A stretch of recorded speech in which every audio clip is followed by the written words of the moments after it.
This is the story of Taylor Wardlaw and her boyfriend, Terrell Sims. Taylor posted on social media about the search for her missing boyfriend, begging for help. She organized a search party, asking anyone who knew anything to come forward. But what if she already knew where he was? What if the person who should have been trying to find him was the one who killed him? In December 2021, 26-year-old Terrell Sims, an up-and-coming rapper, was reported missing by his girlfriend, Taylor Wardlaw. She shared desperate posts online, hoping someone would have information about his whereabouts. But the truth was far darker. Taylor had a secret. She, along with her new boyfriend, Eddie Brown, were involved in Terrell's death. Taylor's emotional posts and search efforts were all part of her plan to cover up the crime she had committed. This is the story of a betrayal, a murder, and a twisted cover-up that shocked everyone who believed in Taylor's grief. Terrell Sims was a 26-year-old man trying to make a name for himself in the music world. He was an aspiring rapper, working hard to overcome the challenges life had thrown at him. His past wasn't easy. He had dealt with legal issues and had 3 children from previous relationships. But despite his struggles, Terrell was determined to succeed. His relationship with Taylor Wardlaw started during a rough time in his life, when he was financially struggling. He saw in her someone who could help him through his difficulties. Taylor and Terrell's relationship began with some promise. At first, Taylor supported Terrell through his hardships, and they seemed to connect over their shared goals. But as time went on, their relationship grew more complicated. Taylor's need for control started to show. She wanted to keep a close eye on Terrell, and he felt increasingly trapped. As Terrell's career started to pick up, he began to realize that he needed space and independence. But Taylor wasn't ready to let go. On social media, Taylor often posted about their life together, painting a picture of a perfect couple. In one post, she wrote, "I love you, baby, no one else can have you," showing just how much she wanted to keep him close. But behind the happy pictures and loving captions, there was a deeper tension. The turning point came as Terrell began to find his footing in the music industry. As his career took off, he started becoming more independent and didn't want to rely on Taylor as much as he had before. This change sparked jealousy in Taylor. She grew more possessive, wanting to know where he was, who he was talking to, and what he was doing at all times. The conflict escalated quickly. Terrell wanted to move on, but Taylor couldn't accept it. She didn't want to lose control over him. The more he tried to break free, the tighter her grip became. What seemed like a small change in their relationship soon became a full-blown struggle for power, one that would ultimately end in tragedy. The night that would change everything began with an argument between Taylor and Terrell. It wasn't the first time they had fought, but this time, things were different. Terrell had been talking about leaving Taylor. He had finally reached a point where he could stand on his own and wanted to break free from the control she had over him. But Taylor wasn't ready to let go. The jealousy that had been building up for months reached its breaking point. Taylor wanted to keep Terrell in her life no matter what. The argument started small. Terrell wanted to go out, but Taylor kept pushing him to stay. As the night went on, the fight became more heated. Terrell began to tell her that he didn't want to be with her anymore, that he needed space. Taylor couldn't take the rejection. She couldn't accept that Terrell was moving on, especially when she had invested so much in trying to keep him close. The argument escalated quickly. Taylor began accusing Terrell of being ungrateful, of abandoning her after everything she had done for him. Terrell, frustrated and tired of the control she had over him, responded sharply, telling her he was done. The rage inside Taylor boiled over. In that moment, she grabbed a gun, and without warning, shot Terrell 4 times. It wasn't a moment of sudden anger, it was the result of months of jealousy and possessiveness. The fight, which started as a disagreement about their relationship, turned into an act of violence that no one could have predicted. When the gunshots rang out, Taylor felt a rush of control over the situation, but soon, that control would slip away from her. After the murder, Taylor didn't immediately show any signs of regret or guilt. She called her new boyfriend, Eddie Brown, for help. She told him that she had killed Terrell, and now she needed him to help her cover it up. Taylor confessed to Eddie that she had shot Terrell 4 times and needed him to help get rid of the body. Eddie didn't hesitate. He agreed to help her, and together, they planned how to dispose of Terrell's body. But before they could get rid of everything, Taylor did something that would later prove to be a critical mistake.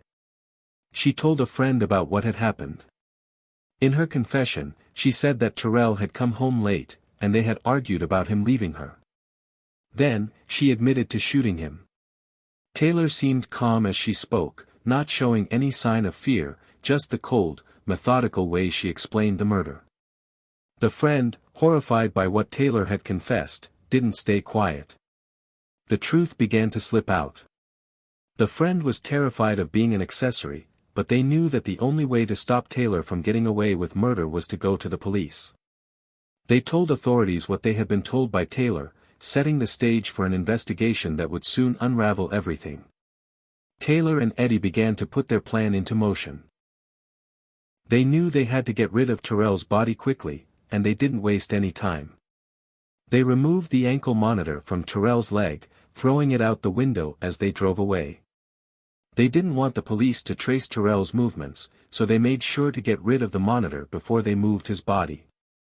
They found a secluded spot by a creek near Montello Road. There, they dumped Terrell's body, hoping it would go unnoticed. They left him partially submerged, hoping the water would cover up the evidence. But what they didn't expect was how quickly the body would be found. Days later, police discovered Terrell's body, and an autopsy revealed the shocking truth: he had been shot 4 times, once in the back. The body had been left in a way that was meant to hide it, but the evidence couldn't be erased. The police were able to trace the movements leading up to his death, and soon, they learned the truth about what had happened that night. The investigation into Terrell's murder was just beginning, but the damage had already been done. Taylor's confession, combined with the help from her new boyfriend Eddie, started to unravel the lies she had told the world about her missing boyfriend. The real story was far darker than anyone could have imagined. After Terrell went missing, Taylor took to social media to ask for help. She posted repeatedly, sharing her worry in her hope that someone would know where he was. She made sure to express her frustration, saying things like, "If anyone knows where Terrell is, please come forward. I need answers now. It's been days, and I'm losing my mind." Her posts were filled with emotional pleas for help, as she begged for any information that could lead her to Terrell. But behind the scenes, Taylor already knew what had happened. She had killed him. Despite this, she played the role of a grieving girlfriend, hoping no one would suspect the truth. She organized a search party, asking friends and family to help find Terrell. Her messages seemed genuine, but her actions told a different story. One post read, "I just want to find my baby. If anyone has seen him, please, I need help," followed by details about where they would be searching. Taylor's posts worked to manipulate those around her. She used the image of the distressed girlfriend to gain sympathy and keep people focused on the search, all while she knew the answer herself. She continued to lead her followers down a path of confusion, playing on their emotions while hiding the real reason Terrell was gone. When Terrell was first reported missing, the police took Taylor's story seriously. They began investigating, looking for any clues that could help them find him. At first, they followed the usual steps, reviewing surveillance footage, interviewing friends, and checking his last known locations. However, as they dug deeper into the case, they started noticing something strange. One of the first red flags came when the police looked at Terrell's ankle monitor. It had been tampered with. The monitor, which was supposed to track his movements, had been removed and thrown away. This raised suspicion. If Terrell had simply disappeared on his own, there would be no reason for someone to tamper with the monitor. The authorities began to question whether Taylor's story about Terrell being missing was the whole truth. The police were now looking for more than just a missing person. They started to focus on Taylor. They received a tip from one of her friends, who came forward with the shocking truth: Taylor had confessed to killing Terrell. This new information led the police to dig deeper into the events leading up to his disappearance. They also learned that Taylor had pawned Terrell's mouth grill the very day he died, a small but important detail that further pointed to her involvement in the crime. As the investigation continued, the authorities were able to piece together more evidence. They tracked down the pawn shop where Taylor had sold the grill. They also followed the trail to the area near Montello Road, where Terrell's body was found. All these pieces started to connect, confirming that Taylor had been lying from the beginning. She had orchestrated a search for someone she knew was already dead. The investigation into Terrell's death was no longer just about finding a missing person, it had become a case of murder, and Taylor was at the center of it all. The truth was finally coming to light, and the police were closing in on her. The arrest of Taylor Wardlaw came as the truth about Terrell's death began to unfold. After a thorough investigation and the confession from one of her friends, the police had gathered enough evidence to arrest both Taylor and her new boyfriend, Eddie Brown. The moment of their arrest was a significant turning point in the case. Taylor's lies were no longer enough to protect her. She had claimed that Terrell was missing, but now, the overwhelming evidence pointed directly to her involvement in his death. Law enforcement quickly moved in. News outlets covered the arrest, and viewers saw the once caring girlfriend being led away in handcuffs. The arrest signaled the end of the search for the missing Terrell and the start of a lengthy legal process.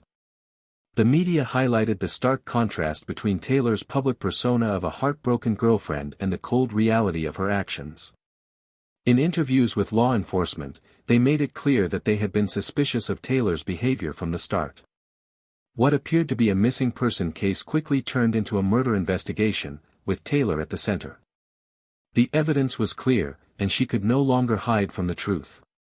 As the legal process continued, Taylor faced serious charges. Initially, she denied any wrongdoing, but as more evidence piled up against her, she changed her plea. In a surprising move, Taylor decided to plead guilty to voluntary manslaughter. The charge was a lesser offense than murder, and it allowed her to avoid the possibility of a lengthy trial. The decision to plead guilty led to her being sentenced to 20 years in prison. For many, this sentence felt far too lenient. Terrell's family had hoped for a much harsher punishment, believing that Taylor's actions, shooting Terrell, then covering it up, deserved more than just 20 years. The legal system had offered a plea deal, and while it meant that Taylor would serve time for her crime, it did not satisfy the family's need for justice. They felt that the loss of Terrell, especially for his children, could never be adequately paid for with just 20 years in prison. The emotional toll on Terrell's family was immeasurable. His sister, Rose, spoke out about how the loss of Terrell had left a permanent hole in their lives.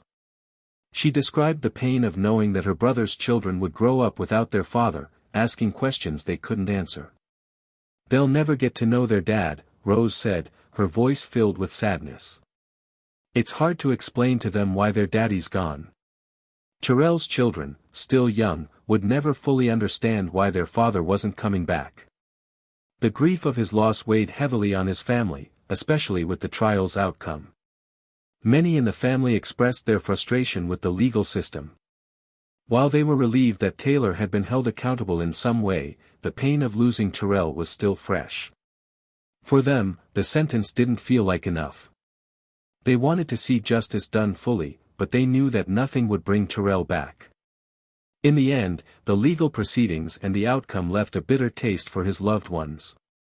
While the court had delivered a sentence, the real punishment, losing Terrell, was something they would have to carry with them forever.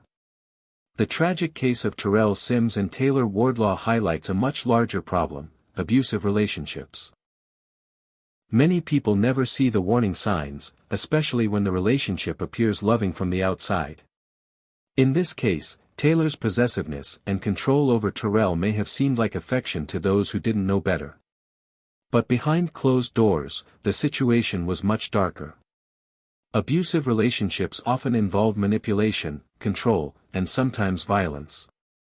The victim might feel trapped, constantly walking on eggshells, never knowing what will set off the other person. Emotional abuse is just as dangerous as physical abuse, as it can wear down a person's self-esteem and make them feel isolated and powerless. The red flags are often there, but they're easy to ignore. For example, controlling behavior like monitoring your calls or limiting your time with friends is a sign that the relationship is unhealthy. In Terrell's case, Taylor's control over him became more obvious as he tried to stand up for his independence. She wanted to keep him close, but her actions went beyond just being possessive, they were dangerous. Understanding the signs of abuse is important so that people can recognize when they're in an unhealthy relationship and get out before things escalate. There are important lessons we can take from this case. First, manipulation in relationships can be extremely harmful. It's easy to fall into the trap of thinking that someone's love for you is expressed through control, but that's not love, it's abuse. Trusting your instincts is key. If something feels off in a relationship, it's important to listen to those feelings and seek help before things get worse. Second, we need to speak out against domestic abuse. It's not always easy to recognize, but no one should ever feel like they have to stay in a harmful relationship. If you or someone you know is in an abusive relationship, reach out for help. There are people and resources available to offer support, whether it's through friends, family, or professional services. Remember, there is always a way out. Abuse is never acceptable. We can all play a part in stopping it by being aware and speaking up. This case began with the tragic disappearance of 26-year-old Terrell Sims. His girlfriend, Taylor Wardlaw, reported him missing and organized a public search, but in reality, she knew exactly where he was dead. Taylor had shot Terrell during an argument and then worked with her new boyfriend, Eddie Brown, to cover up the crime. As the investigation unfolded, police discovered key evidence, including a pawned grill and a tampered ankle monitor. With the help of a friend who came forward, the truth came to light. Taylor eventually pled guilty to voluntary manslaughter and was sentenced to 20 years in prison. The case shocked everyone, showing how manipulation and control can lead to a tragic end. The loss of Terrell's life is senseless, a result of jealousy and control. His family will never be the same, and his children will grow up without their father. The emotional toll of this crime is felt deeply by those who loved him. It's a reminder of how fragile life is and how important it is to recognize when a relationship is no longer healthy. Justice was served, but for Terrell's family, no sentence could bring him back. This case raises important questions about accountability. When someone takes another person's life, justice should go beyond just a court sentence. True accountability means understanding the pain caused and ensuring that nothing like this happens again. If you found this story interesting, please like, comment, and subscribe for more true crime stories. We'd love to hear your thoughts on this case or similar stories you may know. Share your comments, and let's continue the conversation about justice, relationships, and the lessons we can learn from such tragic events. Thank you for watching.